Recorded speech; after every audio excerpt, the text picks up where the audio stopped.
Hey everybody, it's a very, very cold day in January in Minnesota, and I just wanted to take a minute to talk about frostbite and hypothermia because it's a real thing and it's something that people really experience, especially in the area where I'm at right now.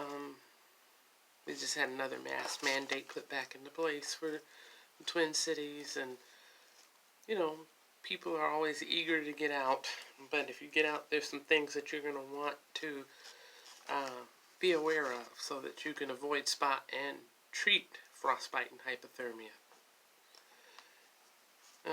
If it's extremely cold, like below zero, like it is here now, it's best to stay indoors, obviously.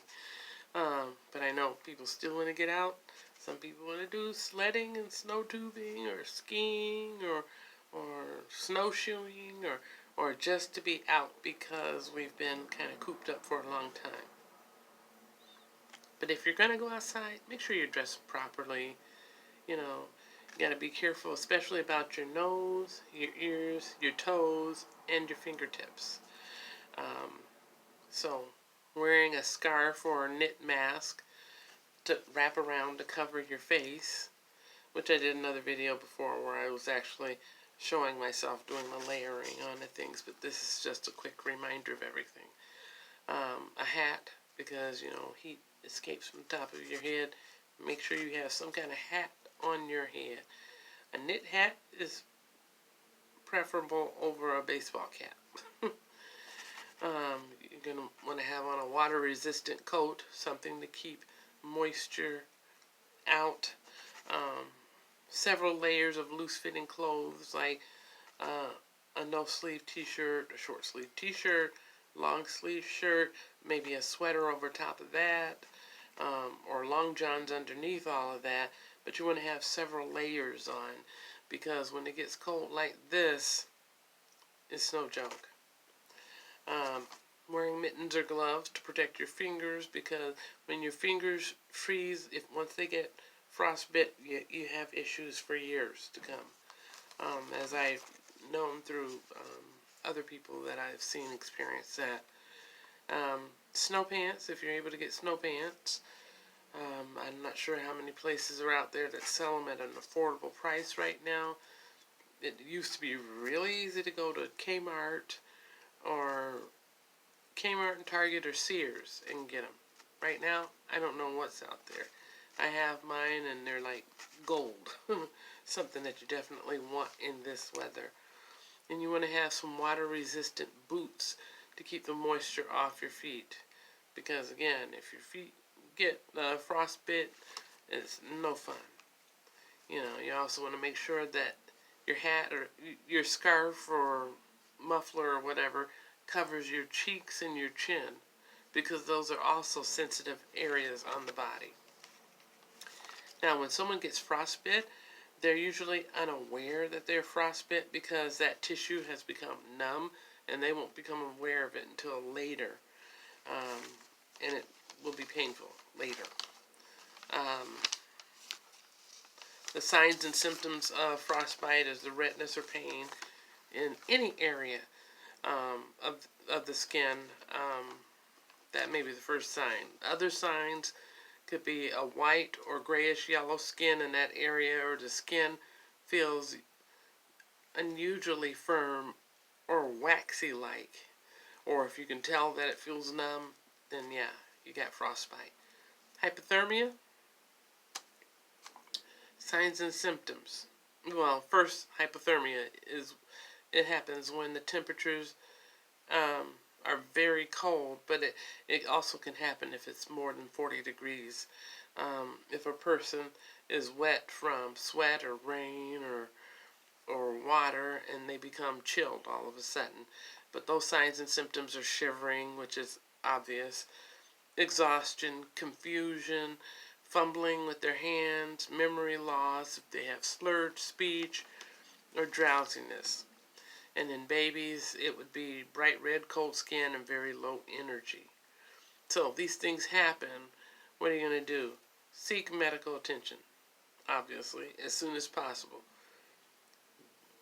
Next option, get the person to a warm room or shelter. Let them warm under layers of blankets. Do not put a heater in front of them, because that will have a really bad effect on them. And do not use an electric blanket, because that's also detrimental. And don't rub or massage that frostbitten area, because it will damage the skin and the nerves, and you will have a whole lot of problems after that. So, and unless it's absolutely necessary, that person shouldn't be walking around, especially if their feet or their toes are frostbit. Once you get them into a stable area where the temperature is warmer, put several layers of blankets on that person and give them a time to naturally kind of thaw out and come back to a good temperature. You can put the affected area, the area that's affected by frostbite, into water that is warm to touch, but you don't want it to be scalding hot, because then again it damages the skin, it damages the nerves in there. These are things that you really, really have to be careful of. That's just a few little things for you to think about. If you want more information on dealing with frostbite and hypothermia, I suggest you go to the CDC website. Information is free. Stay warm. It's like really, really cold right now, and we're having these pendulum swings with our temperature.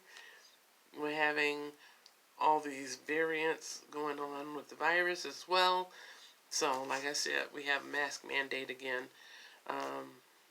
In my area, the mayors of the Twin Cities have issued the mask mandate again. And we just have to be vigilant and take care of ourselves. I know people aren't crazy about distancing, but people are still getting sick. Let's be real about it. So yes, wearing the mask is a wise idea, in my opinion. Using sanitizer for your hands is a wise idea. But don't just go overboard with sanitizer. Whenever possible, wash your hands with soap and water. But sanitizer is kind of like the emergency fix if you're out somewhere and you've touched something and you need to clean your hands up. But I hope you're having a good day. I hope you're staying warm. I hope if you are growing any foods in your home, that you're able to keep your foods at a decent, temperature. Those things in your garden or any other plants that you have, just for the beauty of the plant. Take care, and I look forward to talking to you again soon.